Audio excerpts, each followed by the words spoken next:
The Geneva International Conference Center's grand ballroom hummed with calculated power conversations. Crystal chandeliers cast golden streams across polished marble where presidents and prime ministers moved like chess pieces in tailored suits.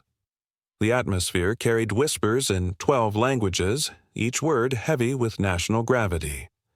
Through massive windows, Lake Geneva stretched endlessly, its mirror surface revealing nothing of the diplomatic storm brewing inside these walls. Fresh rose fragrances from elaborate displays mixed with that familiar tension of high-stakes gatherings. Security personnel stood sentinel still, earpieces crackling with constant updates. This was diplomacy's highest theater, where every gesture carried global consequences. And history was about to witness something unprecedented. Donald Trump commanded the center of his usual circle, animated gestures slicing through diplomatic air. His voice carried that unmistakable tone of casual superiority, drawing nervous nods from surrounding diplomats. The conversation had shifted to Africa, as it often did when leaders wanted to showcase their supposed global understanding. These African leaders, Trump declared, words dripping with dismissive certainty, they talk big about sovereignty and dignity, but what do they really know? His audience shifted uncomfortably. Several glanced toward the corner where Ibrahim Traoré stood quietly observing. The young Burkina Faso president had arrived that morning, his presence noted but unacknowledged by Western powers. His simple dark suit contrasted sharply with the ostentatious displays surrounding him. A journalist had mentioned Traoré's reputation as both revolutionary leader and classically trained musician. Trump's eyes lit up with that particular gleam preceding his most memorable statements. A piano player? Really? He scoffed, voice rising enough to carry across the room. Conversations began quieting, sensing drama like animals before storms. I'd like to see this so-called leader try to impress anyone with his little piano skills. The room grew noticeably quieter. Diplomats turned toward the unfolding spectacle. Even waitstaff slowed their movements, sensing the atmospheric shift. Then came the words that would echo across continents and change everything. "Tell you what," Trump announced, chest puffed with arrogant confidence, "if he can actually play the piano, really play, not some amateur nonsense, I'll kneel right here on this floor." His laugh boomed across the ballroom, harsh and mocking in the suddenly silent space. Several diplomats exchanged worried glances, recognizing dangerous territory. But Trump rode high on his own bravado, completely unaware that Ibrahim Traoré had quietly approached and now stood just 10 feet away. The young African leader's expression remained calm, almost serene. But his eyes held something deeper. History prepared to turn on its axis.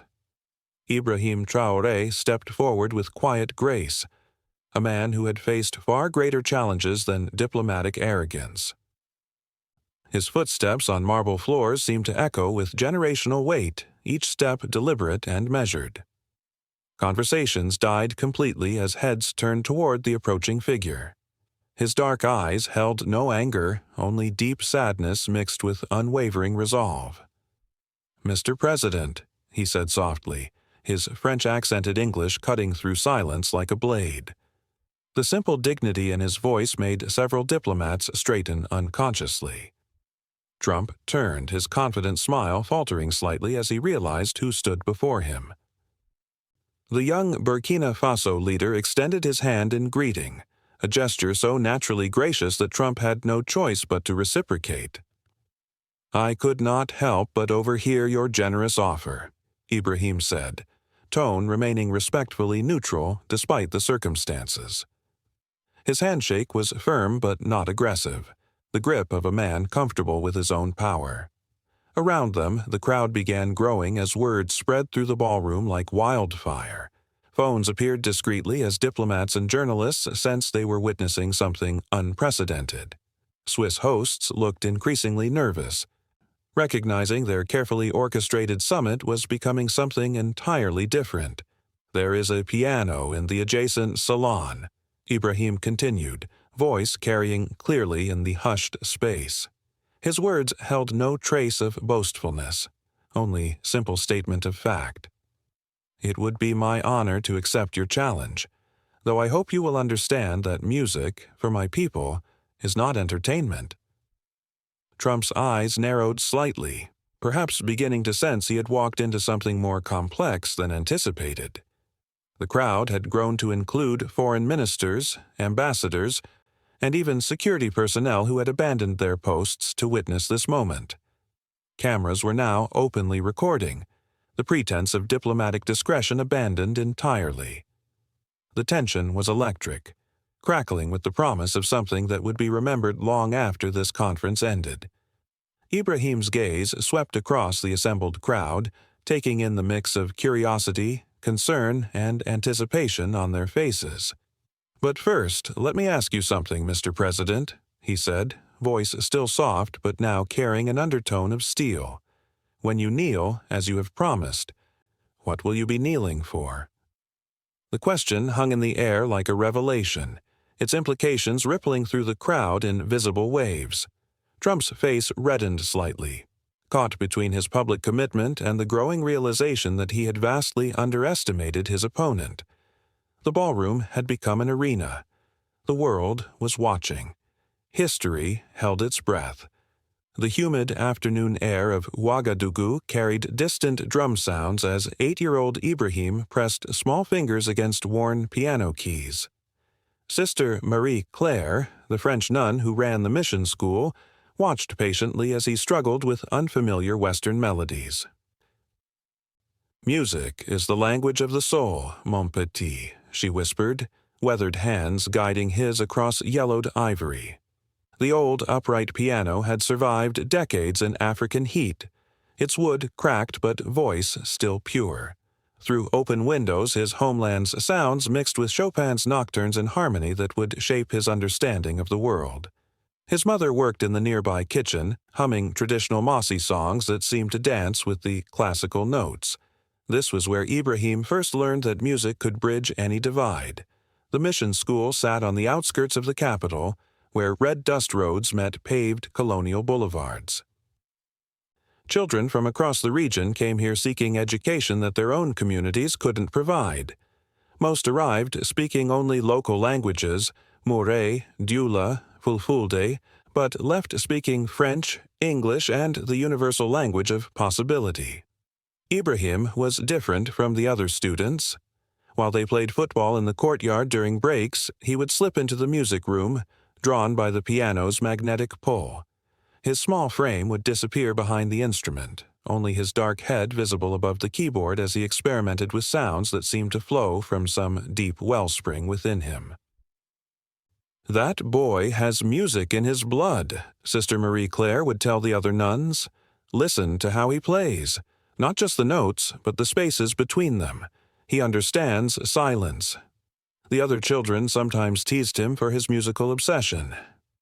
"Piano boy," they would call out, not entirely unkindly, but with the particular cruelty children reserve for those who dare to be different. Ibrahim never responded to their taunts. Instead, he would find refuge at the piano, where criticism couldn't reach him and his fingers could speak truths his young voice couldn't yet articulate. His musical education progressed with remarkable speed. Sister Marie Claire had studied at the Paris Conservatory before taking her vows, and she recognized raw talent when she encountered it. She began staying after classes to work with Ibrahim individually, teaching him scales and arpeggios, introducing him to composers whose names sounded like magic spells to his young ears: Bach, Mozart, Debussy, Ravel. "Each composer speaks a different language," she would explain as they worked through exercises. "Bach is mathematics made beautiful. Mozart is conversation elevated to art. Debussy paints with sound itself." But it was when she introduced him to the African pianists, the few recordings she had managed to acquire, that Ibrahim's eyes truly lit up with understanding. Abdullah Ibrahim from South Africa, who had fused jazz with traditional African melodies. Randy Weston, the American who had fallen in love with African rhythms and brought them back to the concert halls of New York. "You see," Sister Marie Claire said as they listened to Abdullah Ibrahim's Water from an Ancient Well. "The piano doesn't belong to any one people. It's a river that flows through all cultures, carrying the songs of wherever it travels." Years later, as a teenager, Ibrahim would sneak into the abandoned French Cultural Center after dark to practice on their grand piano. The building had been left to decay after independence, its colonial purpose forgotten but treasures intact. Broken windows let in moonlight that illuminated peeling posters advertising long-forgotten cultural events, chamber music concerts, poetry readings, art exhibitions that had once attracted the colonial elite and educated Africans who had been deemed worthy of French culture. Now the building served as Ibrahim's private conservatory. His fingers moved across keys with growing confidence, weaving together his ancestors' complex rhythms with European masters' structured beauty. The acoustics in the abandoned hall were perfect, designed by French architects who understood how sound should move through space. Every note he played seemed to hang in the air, supported by the silence that surrounded it. "Why do you play their music?" his friend Amadou had asked one evening, finding him lost in a Bach invention. Ibrahim paused, hand still poised above keys, considering the question that would haunt him for years. The friendship with Amadou was complicated by politics even then. Amadou's father was a government official who spoke of African authenticity and the need to reject colonial influences. Yet here was Ibrahim, the most authentically African person Amadou knew, mastering the musical forms that had arrived with the colonizers. "Because every note is a conversation," Ibrahim finally answered, "and I intend to have my say." Moonlight streaming through broken windows illuminated his determined face, already showing hints of the leader he would become. But Ibrahim's musical journey wasn't just about mastering foreign forms. During the day, he would sit with the griots, the traditional storytellers and musicians who carried Burkina Faso's oral history in their voices and instruments. Old Mamadou, who played the kora with fingers that seemed to dance independently of his will, became an unofficial mentor. "Music is memory," Mamadou would tell him as they sat under the great baobab tree in the center of town. "Every song carries the story of our people. When you play, you're not just making sounds, you're keeping our ancestors alive." Ibrahim would listen to the polyrhythmic complexity of traditional Mosi music, the way voices would weave in and out of each other like dancers at a festival, creating harmonies that European music theory couldn't adequately explain.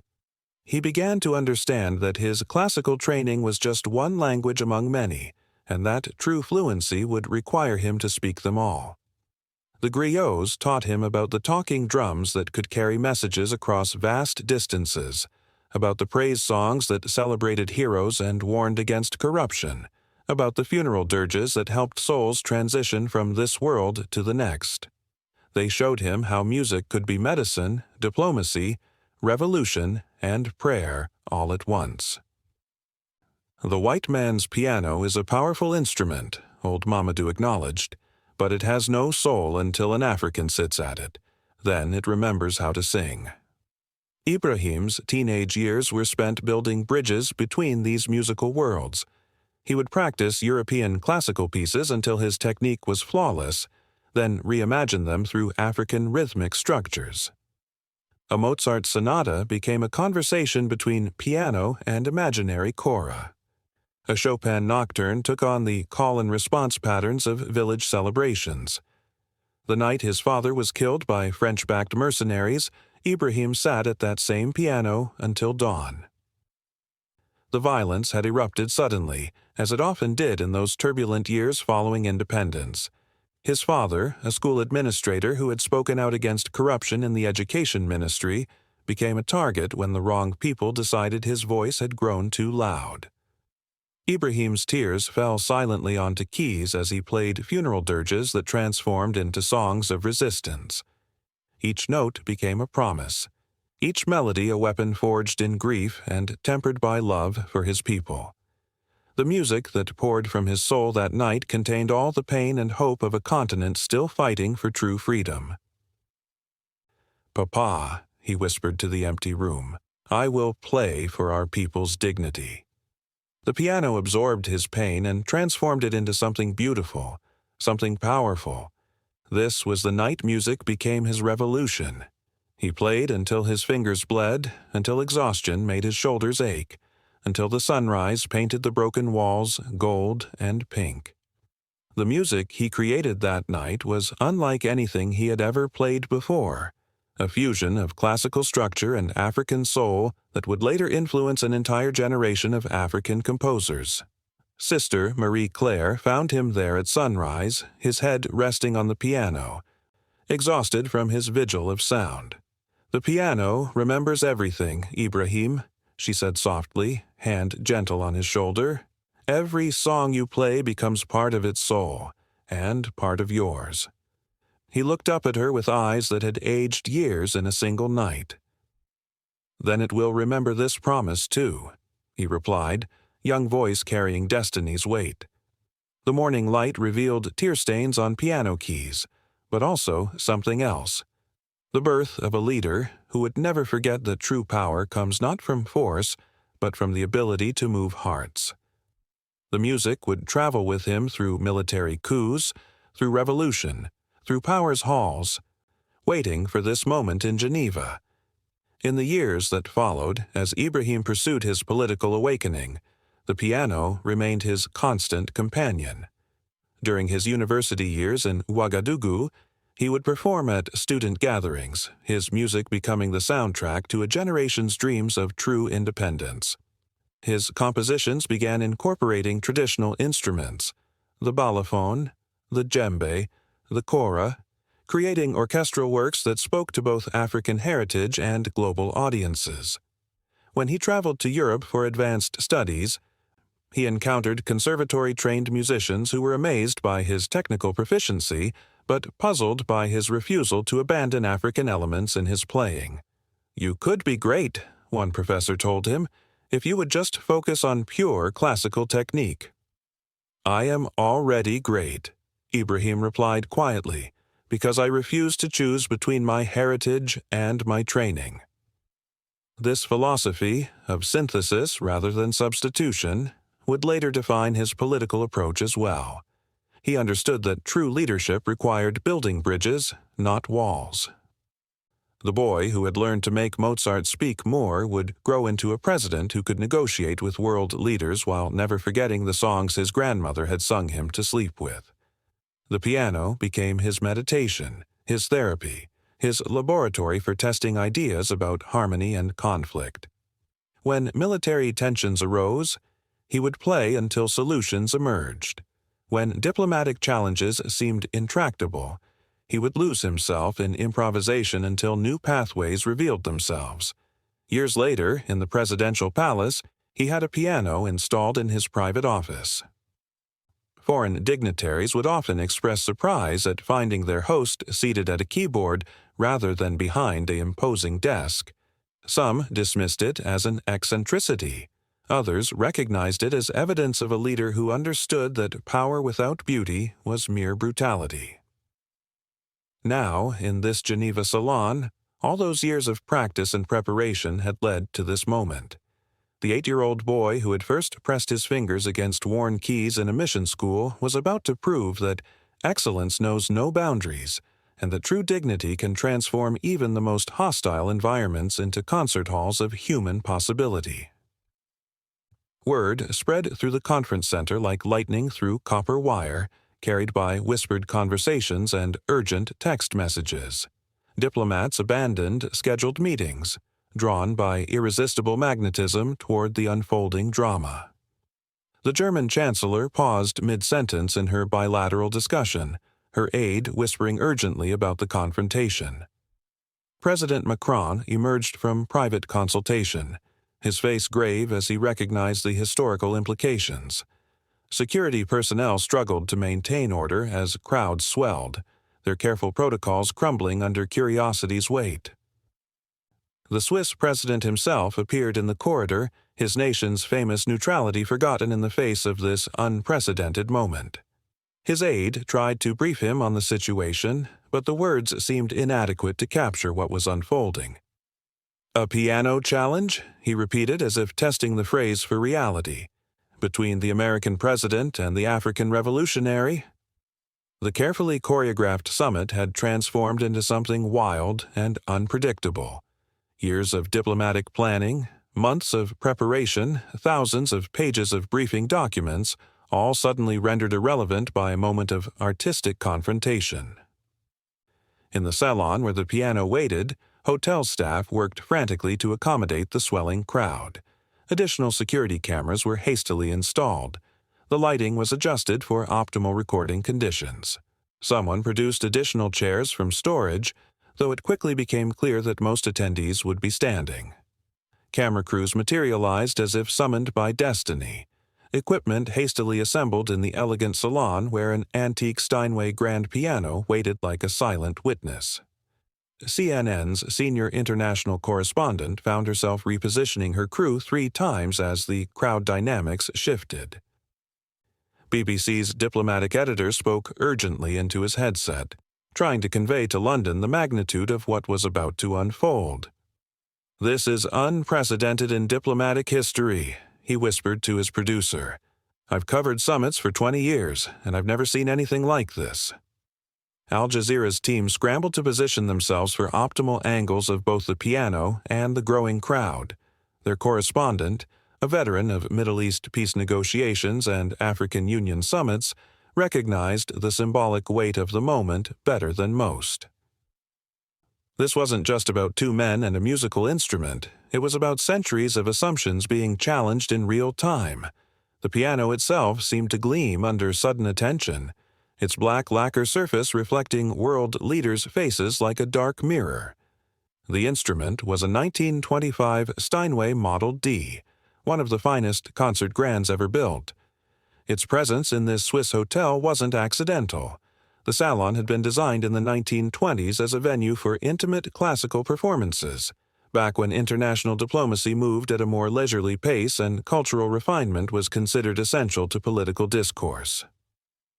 Now that same piano would become the stage for a different kind of performance entirely. "This is unprecedented," whispered a veteran African Union diplomat, voice trembling with anticipation. The diplomat, Ambassador Cohn from Senegal, had spent 30 years in international relations and had never witnessed anything approaching this moment. She understood the deeper currents at work, the ways this confrontation crystallized decades of condescension and dismissal that African leaders faced in international forums. The salon, designed for intimate classical recitals, now buzzed with stadium energy before a championship match. Translators adjusted their equipment, knowing whatever happened next would need to reach every corner of the globe. The simultaneous translation booths were activated for the first time during this summit, their operators working frantically to prepare for languages and cultural contexts they hadn't anticipated needing. The very air seemed to vibrate with impending history's weight. Hotel staff moved through the crowd with practiced efficiency, but their usual composure showed cracks. Waiters forgot their training and lingered to listen. Housekeeping staff found reasons to pass through the corridor. Even the executive chef emerged from the kitchen, drawn by the electric atmosphere.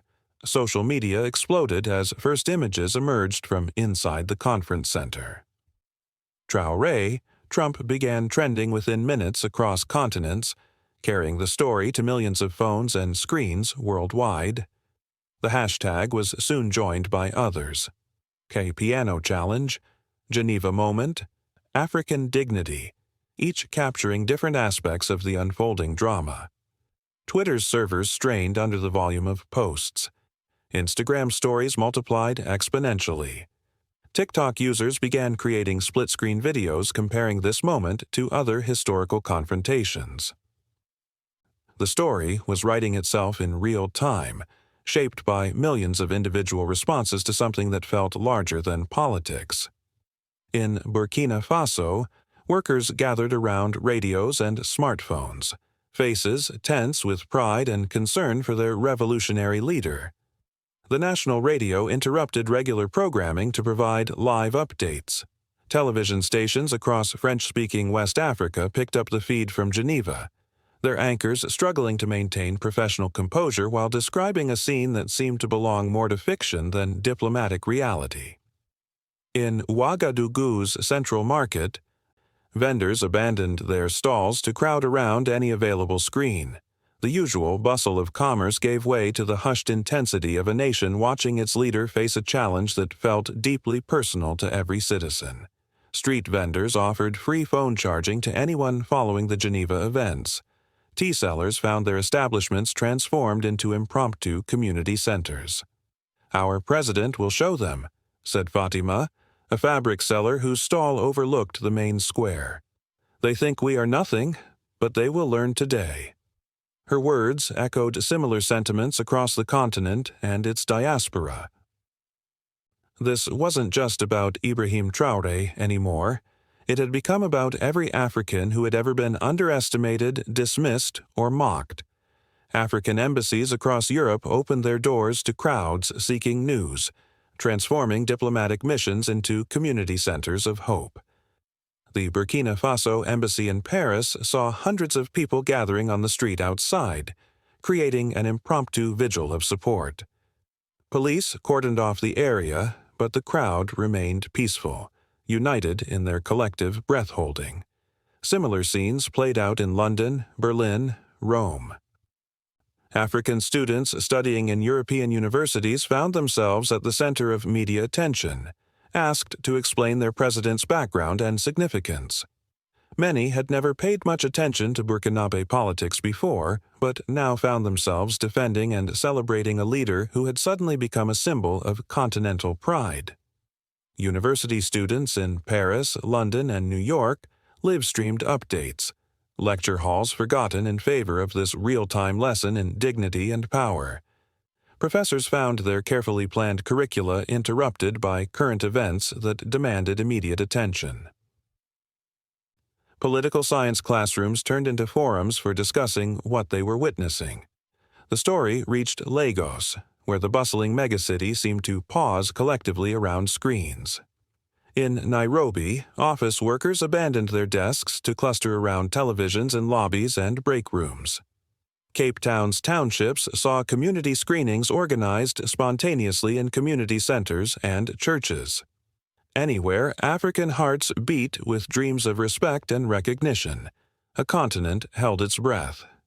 Back in Geneva, the salon crowd had grown beyond reasonable capacity. Bodies pressed together in humanity's hunger for truth demonstration. The Swiss fire marshal would later describe the scene as a controlled violation of every occupancy regulation we have, but admitted that stopping it would have been impossible and perhaps inappropriate.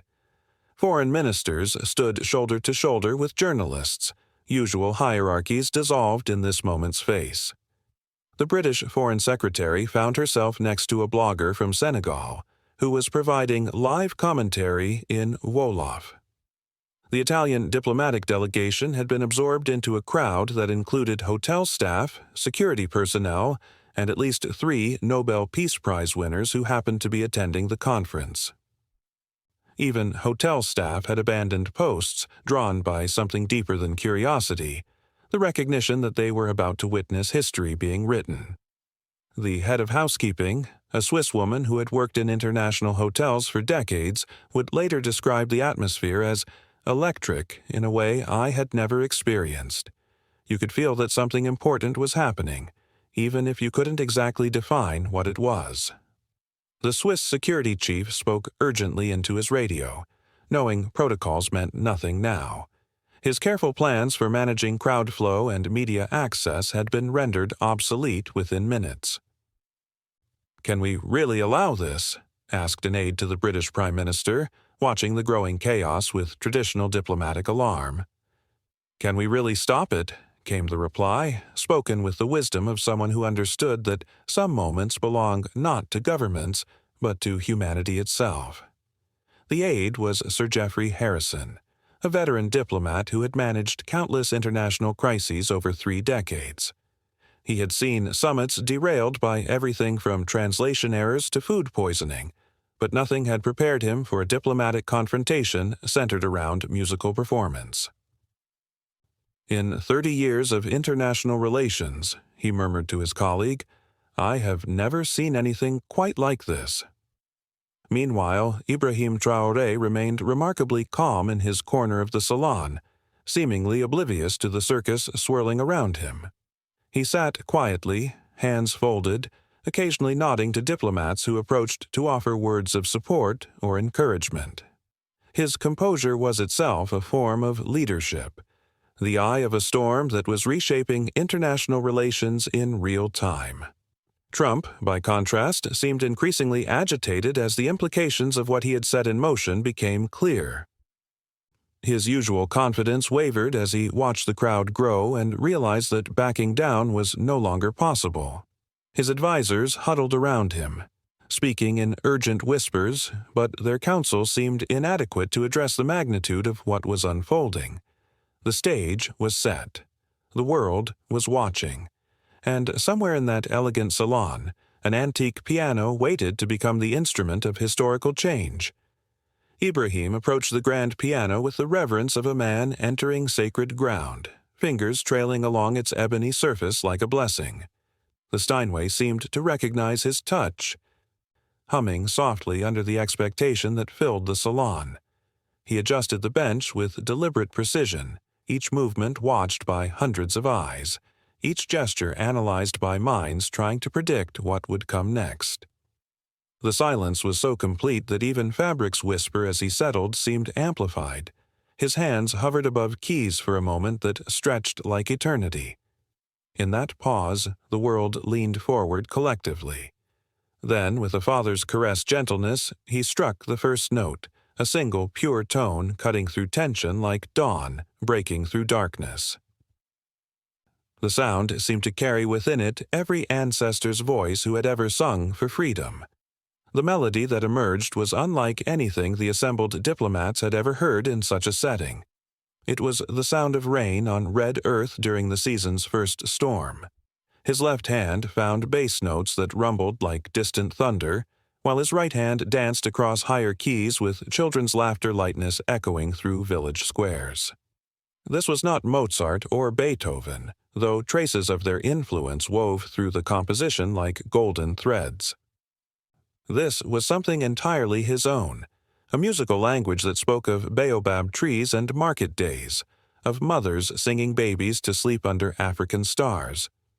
The opening phrases established a rhythmic foundation that immediately caught the attention of the African diplomats in the audience. They recognized the polyrhythmic complexity that characterized traditional Mossi music, but transformed through the piano's harmonic possibilities into something that transcended cultural boundaries while celebrating them. Ambassador Cohn from Senegal found tears forming in her eyes as she recognized melodic fragments that echoed the praise songs of her own childhood. The Ghanaian trade minister nodded unconsciously to rhythms that seemed to speak directly to something deep in his cultural memory. These were not mere imitations of traditional African music. They were conversations between past and present, between heritage and possibility. The notes seemed to paint air pictures, images of women carrying water in clay pots, of old men telling stories under ancient trees' shade. Each phrase built upon the last, creating a sonic tapestry that wrapped around listeners' hearts and refused to let go. The music was Africa itself, proud, beautiful, and utterly unashamed. As Ibrahim's fingers moved with increasing confidence across keys, the melody began incorporating rhythms that made several African diplomats close their eyes in recognition. These were djembe drums' polyrhythms, translated into piano language but losing none of their power to move souls. His technical approach revealed years of classical training integrated seamlessly with traditional African musical structures. The way he used the sustain pedal created overlapping voices that mimicked the call and response patterns of village celebrations. His left hand maintained driving rhythmic patterns while his right hand soared through melodic territories that seemed to reference everything from Chopin to traditional kora music. Several classically trained musicians in the crowd exchanged amazed glances, recognizing sophisticated compositional techniques woven seamlessly with traditional African musical structures. Dr. Elizabeth Hoffman, a noted musicologist from the Vienna Conservatory who happened to be attending the conference as part of a cultural exchange program, found herself frantically taking mental notes. "This is extraordinary," she whispered to her colleague. "He's creating a new musical language in real time, using European harmonic structures as a foundation for African rhythmic complexity. The technical execution is flawless, but more importantly, the musical logic is completely coherent." His foot found the sustain pedal, allowing notes to blend and overlap like village choir voices, creating harmonies that seemed impossible from a single instrument. The acoustic properties of the salon, designed by architects who understood how sound should move through space, transformed each note into something larger than itself. The technical mastery was undeniable. This was no amateur playing party pieces, but a virtuoso who happened to also be a revolutionary leader. Years of practice were evident in every gesture, every phrase, every dynamic nuance. But technique without soul is mere gymnastics, and Ibrahim's performance transcended mere technical display to become something approaching the sacred.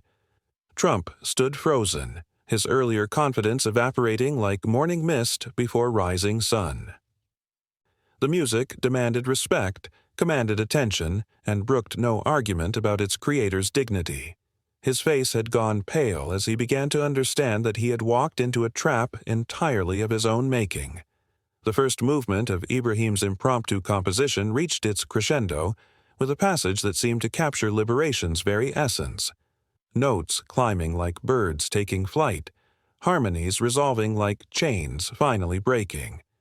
His touch varied from whisper-soft pianissimos that made the audience lean forward to fortissimos that seemed to shake the crystal chandeliers overhead.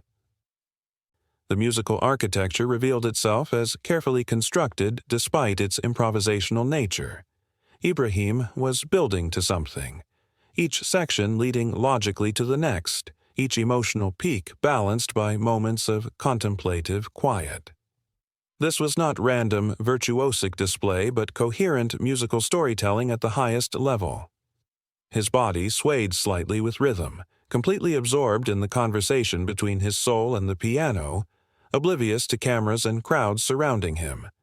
The physical grace of his movement at the keyboard revealed someone completely comfortable with his instrument, someone for whom the piano had become an extension of his own voice. Tears appeared in several listeners' eyes, though they couldn't have explained why.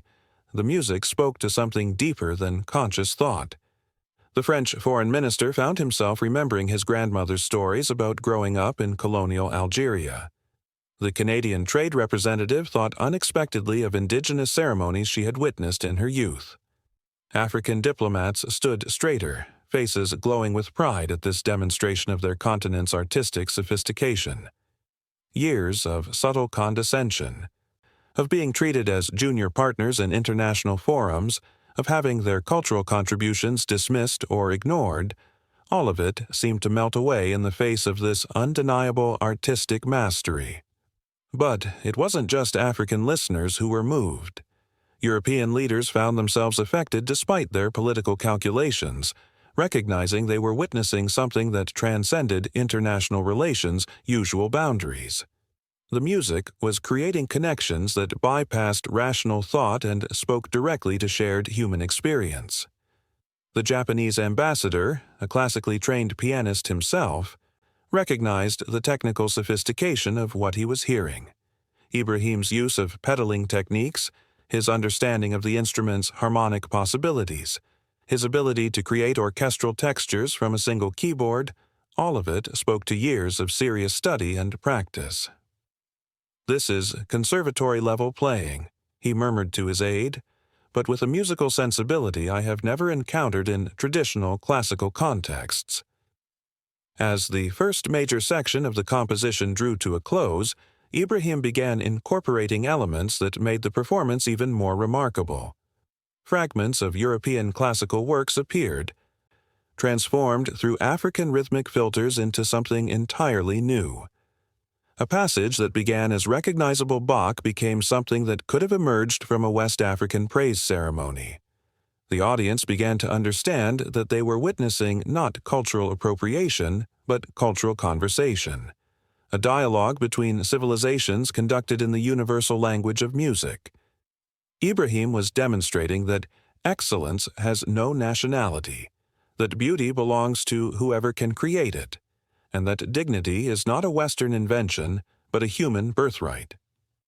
When Ibrahim finally allowed the first major section to fade into silence, the salon remained hushed as if afraid applause might break the spell.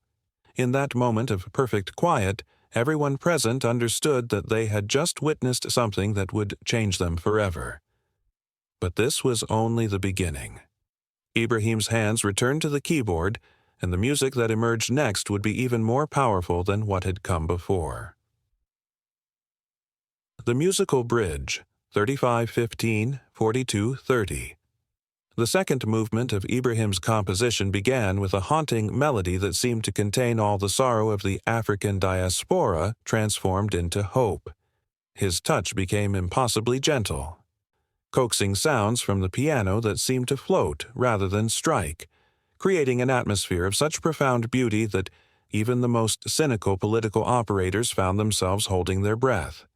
This section revealed the full depth of Ibrahim's musical education and cultural understanding. He began weaving together musical traditions from across the globe, creating a sonic tapestry that demonstrated the interconnectedness of human artistic expression.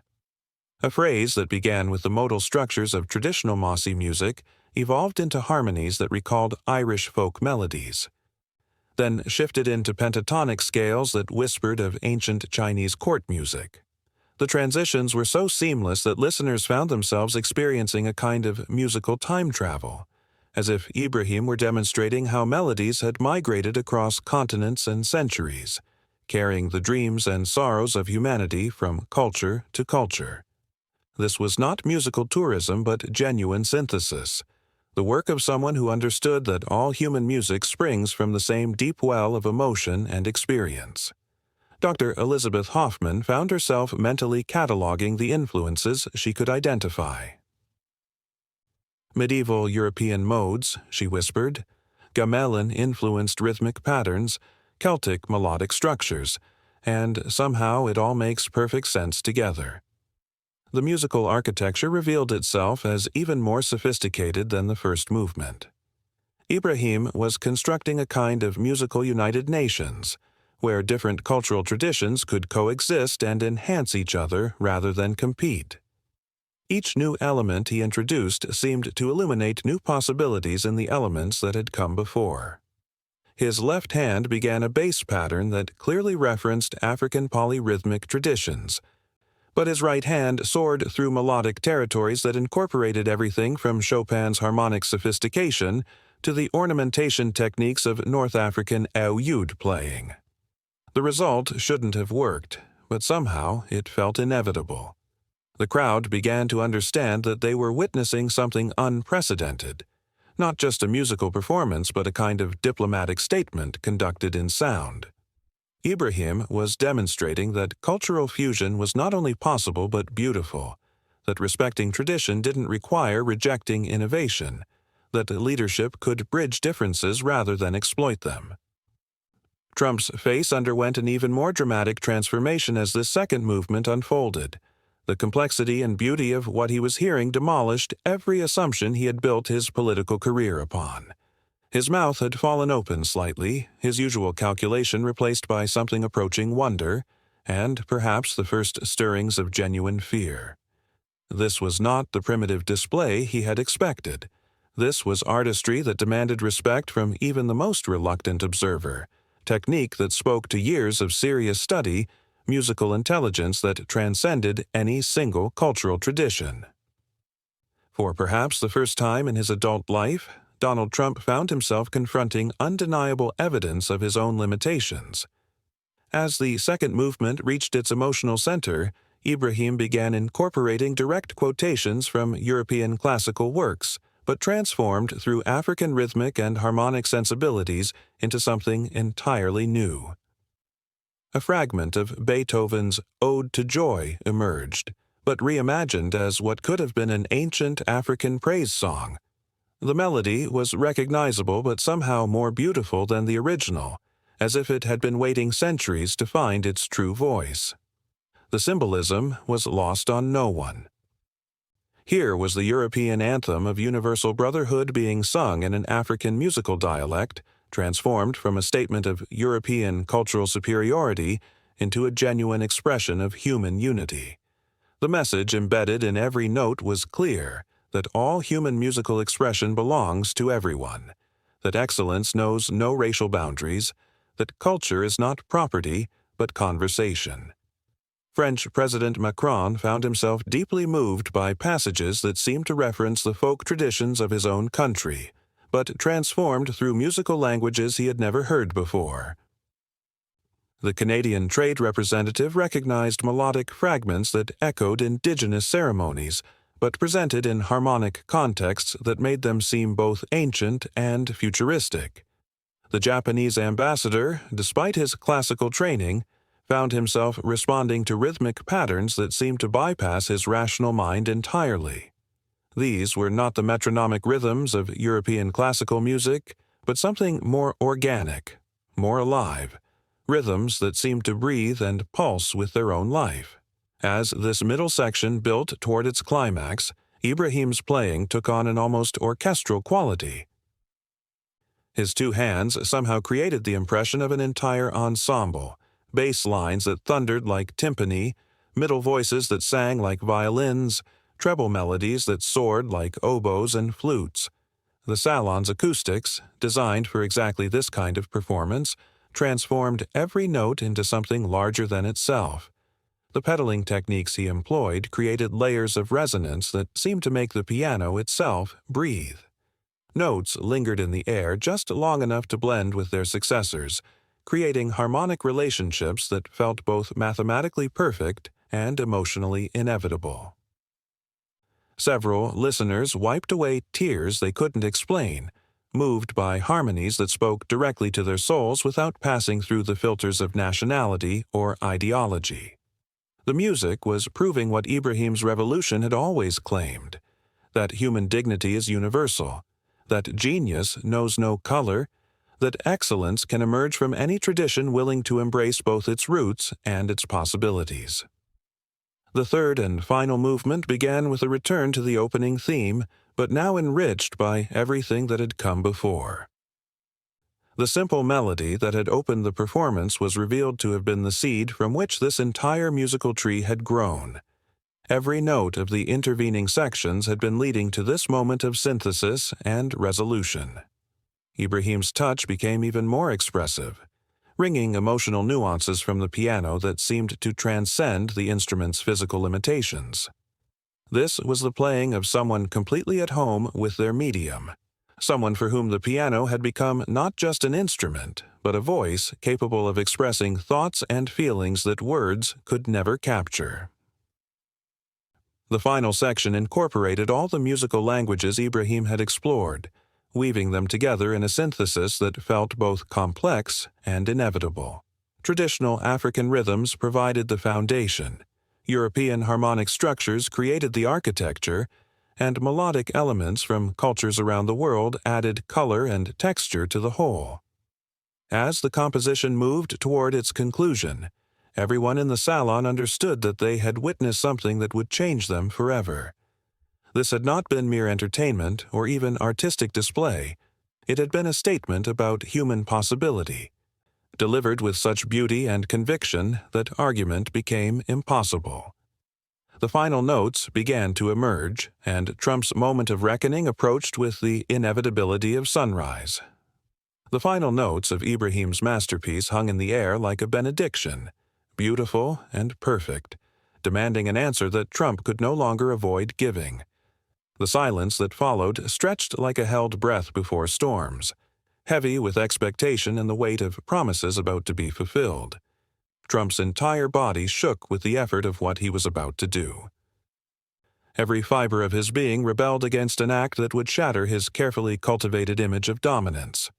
Around him, the world held its breath, cameras capturing every micro-expression of his internal agony as he prepared to fulfill a promise that would echo through history.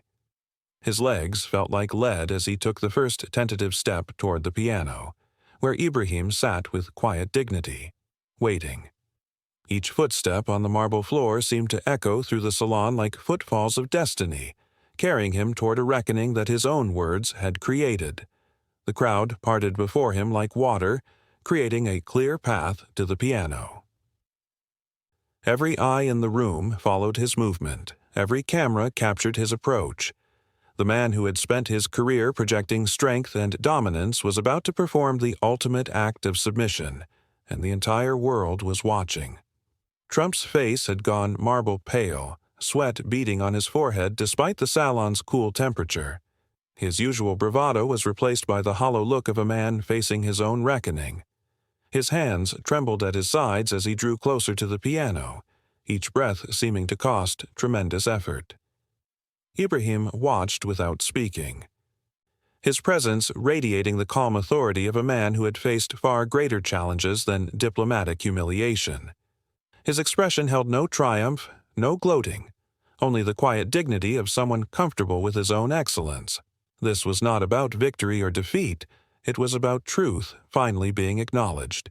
The weight of Trump's promise pressed down on him like the expectations of history itself. Every political instinct he possessed screamed at him to find an escape, to claim some technicality, to deflect and distract as he had done countless times before. But the purity of Ibrahim's performance had created a sacred space where such tactics were powerless. At the piano's edge, Trump's movements became mechanical, as if his body had accepted what his mind still struggled to comprehend. His hands reached toward his suit jacket, the simple act of preparing to kneel requiring more courage than any military campaign he had ever authorized. The salon had become a cathedral of silence. Every person present understanding they were witnessing a moment that would reshape international relations forever. Hotel staff stood frozen in doorways.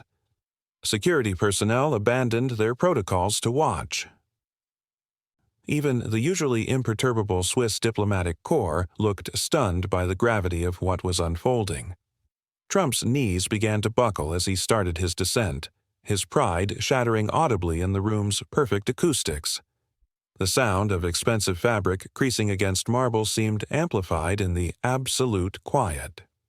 This was the moment when American arrogance met its match in African excellence. The actual kneeling occurred in what seemed like slow motion. Trump's body folded like a flag being lowered at sunset, his expensive suit creasing as his knees touched the cold marble floor. His head bowed involuntarily. Unable to meet Ibrahim's gaze as the full magnitude of his humiliation washed over him like a tide. Around him, phones captured the image that would circle the globe within minutes, the self-proclaimed strongest leader in the world on his knees before a young African revolutionary. The symbolism was overwhelming. Centuries of Western dismissal of African capability were being reduced to this single moment of acknowledgement. Ibrahim remained seated at the piano, his posture unchanged, neither gloating nor showing mercy, simply existing in his own dignity while Trump surrendered his. The contrast was stark, the African leader calm and composed, the American leader broken and humbled. The silence stretched on, broken only by the soft clicks of camera shutters recording history. Even Trump's own security detail seemed stunned by the sight of their charge in such a position. The Swiss protocol officers who had spent months planning every detail of this summit found themselves witnessing something no briefing document could have prepared them for. From his position on the floor, Trump finally understood the true weight of Ibrahim's revolution. This was not just about political change in one African nation. It was about a fundamental shift in how the world would view African leadership. His voice, when it finally came, was barely a whisper that somehow carried clearly through the hushed salon. I was wrong. The words seemed to cost him everything, each syllable an admission that his entire worldview had been built on foundations of sand. The man who had built his career on never admitting error, never showing weakness, never backing down from any confrontation, had just acknowledged his complete and total defeat. But in that moment of absolute vulnerability, something unexpected happened. Ibrahim leaned forward slightly, his voice gentle but carrying the authority of continence. "Mr. President, please stand." Music was never meant to bring men to their knees, but to lift them up. The grace in that moment, the conquered showing mercy to the conqueror, made several diplomats openly weep. Here was the leader who had been mocked offering dignity to the one who had mocked him. It was an act of such profound statesmanship that it transformed humiliation into something approaching redemption. As Trump slowly rose, his face bore the expression of a man fundamentally changed. The arrogance that had defined his public persona for decades had been replaced by something approaching humility. He had been humbled not by force or political maneuvering, but by the undeniable beauty of human excellence. Ibrahim stood as well, extending his hand once again. This time, when Trump took it, the handshake was different. Not the performative grip of politicians posing for cameras, but the genuine contact between two human beings who had just shared something profound. "Your music," Trump began, then stopped, seeming to struggle with words that had never come easily to him. "I have never heard anything so beautiful." Ibrahim nodded simply. "Music is a language that requires no translation, Mr. President. Perhaps we should speak it more often in our diplomatic exchanges." The crowd began to stir.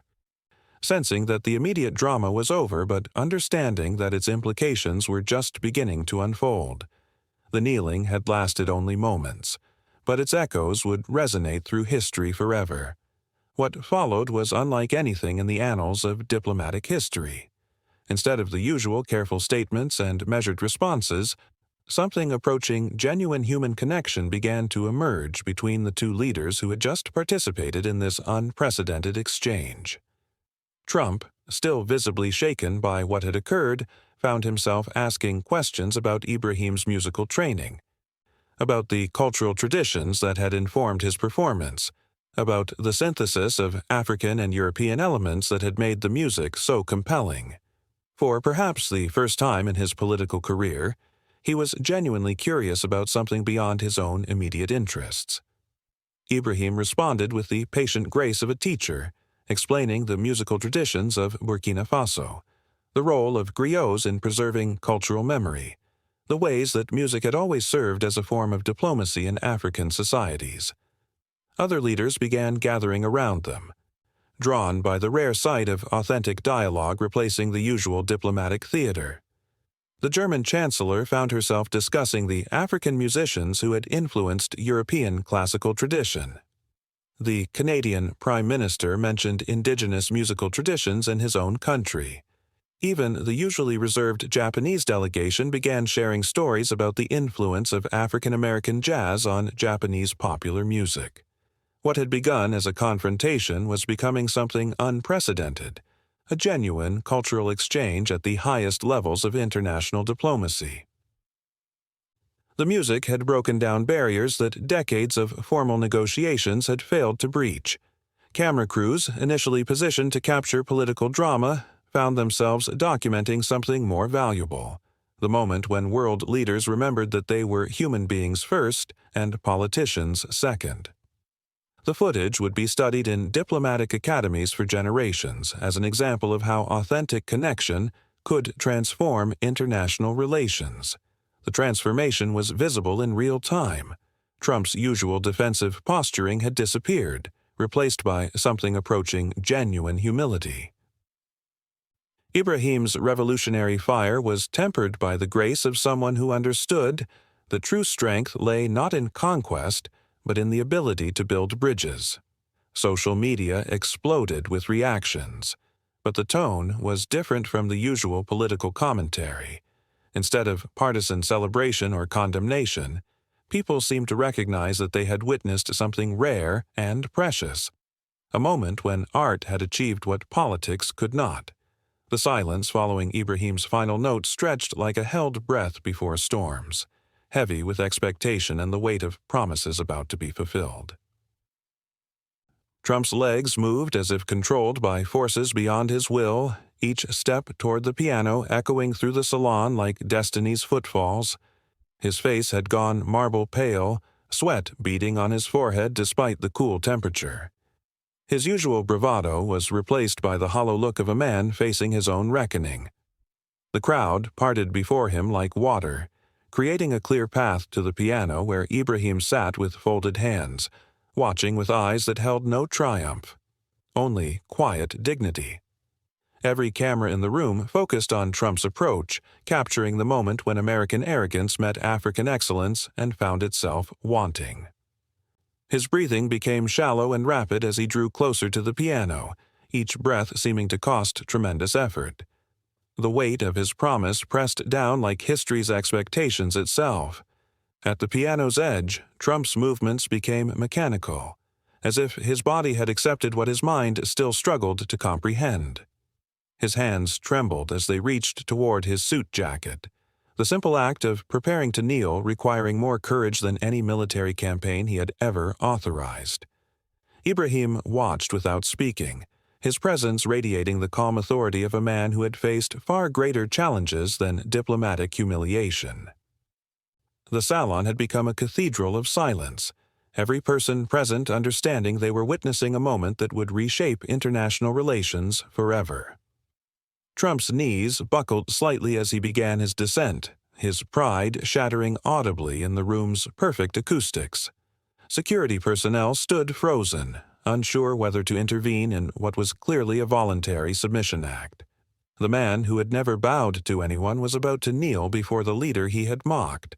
The actual kneeling seemed to occur in slow motion, Trump's body folding like a flag being lowered at sunset, his expensive suit creasing as his knees touched cold marble floor.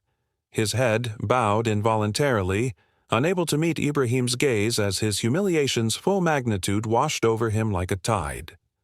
Around him, phones captured the image that would circle the globe within minutes, the self-proclaimed strongest leader in the world on his knees before a young African revolutionary. The symbolism was overwhelming. Centuries of Western dismissal of African capability reduced to this single acknowledgement moment. Ibrahim remained seated at the piano, his posture unchanged, neither gloating nor showing mercy, simply existing in his own dignity while Trump surrendered his. The silence stretched on, broken only by camera shutters' soft clicks recording history. Even Trump's own security detail seemed stunned by the sight of their charge in such a position. From his floor position, Trump finally understood Ibrahim's revolution's true weight, not just political change, but a fundamental shift in how the world would view African leadership. His voice, when it finally came, was barely a whisper. I was wrong. The words seemed to cost him everything. Each syllable an admission that his entire worldview had been built on sand foundations. Ibrahim leaned forward slightly, his voice gentle but carrying continent's authority. Mr. President, please stand. Music was never meant to bring men to their knees, but to lift them up. The grace in that moment, the conquered showing mercy to the conqueror, made several diplomats openly weep. As Trump slowly rose, his face bore the expression of a man fundamentally changed, humbled not by force but by human excellence's undeniable beauty. The kneeling was over, but its echoes would resonate through history forever. Within minutes of the first images appearing online, the story exploded across social media platforms with digital tsunami force. Traoré, Niels Trump dominated trending topics in 17 languages, carrying the story to every corner of the connected world in real time. In Ouagadougou, crowds gathered around every available screen, watching their young president's triumph with pride, tears streaming down their faces. University students in Lagos erupted in spontaneous celebrations, textbooks forgotten as they witnessed African dignity vindicated on the world stage. The video of Trump kneeling spread faster than any political scandal in history, shared by millions who saw in that moment a symbolic victory decades in the making. News anchors struggled to find words for the unprecedented scene, their usual political analysis inadequate for something that transcended mere diplomacy. The image burned itself into humanity's collective consciousness, becoming an instant icon of justice and humility. African embassies worldwide found themselves overwhelmed with phone calls and visits from citizens celebrating what many called the most important moment in modern African history. In Harlem, elderly civil rights veterans wept openly as they watched the footage, seeing in Ibrahim's quiet dignity an echo of their own struggles for respect and recognition. European universities canceled classes as professors and students gathered to discuss the philosophical implications of what they had witnessed. The piano performance itself became viral content, music conservatories analyzing Ibrahim's technique while praising the fusion of classical and traditional African elements. Stock markets fluctuated wildly as investors tried to process the geopolitical implications of America's most powerful leader kneeling before an African revolutionary. Cultural critics proclaimed it the beginning of a new chapter in North-South relations, while historians compared it to other pivotal moments when empires acknowledged their limitations. The ripples spread outward like stones thrown into still water, touching shores that hadn't been reached by political waves in generations. World leaders found themselves forced to recalibrate their entire approach to African relations. The image of Trump kneeling serving as a stark reminder that underestimating the continent's leaders carried real consequences. The German chancellor called an emergency meeting with her African affairs team, while France's president hastily arranged video calls with former colonies to repair relationships strained by decades of condescension. China's leadership watched the footage with particular interest, recognizing an opportunity to position themselves as more respectful partners than their Western competitors. United Nations halls buzzed with urgent conversations about restructuring international bodies to better reflect African contributions to global governance. Several European museums quietly began discussions about returning African artifacts, the moral pressure created by Ibrahim's triumph making continued possession untenable. Trade negotiations across the continent suddenly featured more equitable terms as Western corporations realized the old exploitation playbook had become politically impossible. The economic implications were as profound as the cultural ones. In the weeks that followed, the Geneva moment became shorthand for a fundamental shift in global power dynamics that historians would study for generations. Ibrahim Traoré's name joined the pantheon of African leaders who had changed the world's perception of their continent. But his weapon had been neither sword nor speech, simply the truth of human excellence expressed through music. Young Africans everywhere found new confidence in their heritage, while musicians of all backgrounds began exploring the rich fusion possibilities that Ibrahim had demonstrated. The piano from the Geneva Salon was eventually moved to the African Union headquarters, where it became a symbol of dignity triumphant over prejudice. Trump himself, fundamentally changed by the experience, quietly began studying African history. Though this personal transformation would take years to become public, the world had witnessed something rare and precious. The moment when art transcended politics to reveal deeper truths about human worth and dignity. The music had ended, but its echoes would resonate through history forever. In that Geneva Salon, Ibrahim Traoré proved that true power flows not from arrogance, but from excellence that cannot be denied. His piano keys became the catalyst for a moment that redefined respect between nations. What's your take on this incredible encounter? Subscribe for more untold stories of African leadership and share your thoughts in the comments below.